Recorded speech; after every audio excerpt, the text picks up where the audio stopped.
BFM Business. L'émission 100% placement. BFM Patrimoine.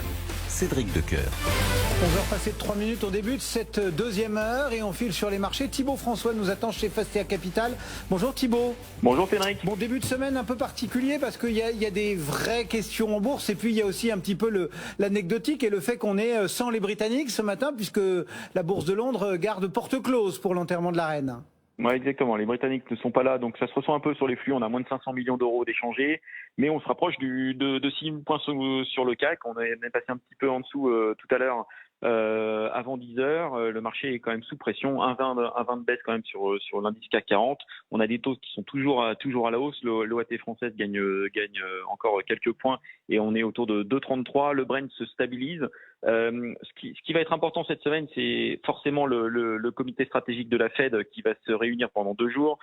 Prise de décision qui sera suivie mercredi avec une décision de hausse de taux qui devrait être entre 0,75 et 100 points de base. On se dirige plutôt 0,75 en tout cas en termes de probabilité. C'est toujours cette inflation qui est difficile à maîtriser, sur lesquelles les investisseurs se focalisent.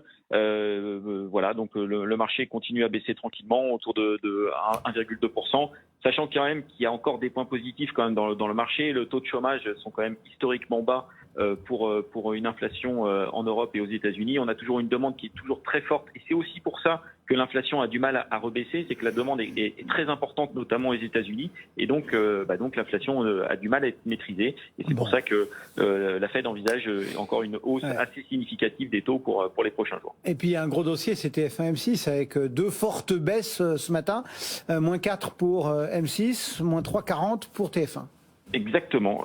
Donc TF1 et M6 via RTL et Bouygues ont décidé d'annuler l'opération, en tout cas le projet de fusion de TF1 et de M6. Alors quand ça a été annoncé, il n'y avait eu aucune réaction boursière à la hausse et ça avait plutôt tendance à baisser. Quand ça a été annoncé l'annulation, maintenant ça baisse sur les 2 titres. Ça c'est toujours la logique boursière qui est pas facile à interpréter. Moins 4% donc pour les 2 titres à peu près ce matin. Pourquoi ça baisse ? C'est surtout que TF1 et M6 n'ont pas le choix. Ils vont être obligés d'être agressifs d'un point de vue croissance externe dans les prochaines semaines, dans les prochains mois.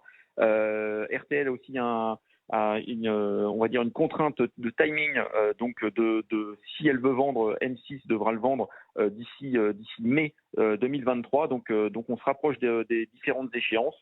Ça veut dire que forcément il va falloir trouver des cibles pour TF1 et M6, soit dans les contenus, soit dans les chaînes télé, peut-être dans la radio. En tout cas, il y a beaucoup de choses qui sont possibles sur TF1 et M6 qui disposent d'un volant de cash extrêmement important. Ce sont des sociétés qui ne sont pas endettées, qui gagnent beaucoup d'argent et qui offrent du rendement. Donc des projets d'acquisition qui peuvent être importants. Donc c'est aussi un risque d'avoir une fusion ou en tout cas une acquisition qui ne soit pas relutive dans les premières années. En tout cas, c'est ce que retient le marché.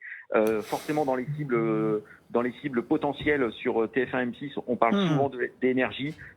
C'est l'énergie qui est dirigée aujourd'hui depuis de nombreuses années et le dirigeant prend un peu d'âge et on n'a pas de succession aujourd'hui sur énergie. On parle aussi de Gaumont. Ça fait partie des sociétés qui ont du contenu et qui pourraient être intéressantes pour des sociétés comme TF1 et M6. Et forcément, vu que le TF1 et M6 la fusion ne va pas se faire, les différentes chaînes qui devaient être vendues, notamment à Altice, Altice ne seront pas vendus à Altice et donc Altice va devoir aussi faire de la croissance externe pour pouvoir renforcer son pouvoir, ses parts de marché en France et en Europe.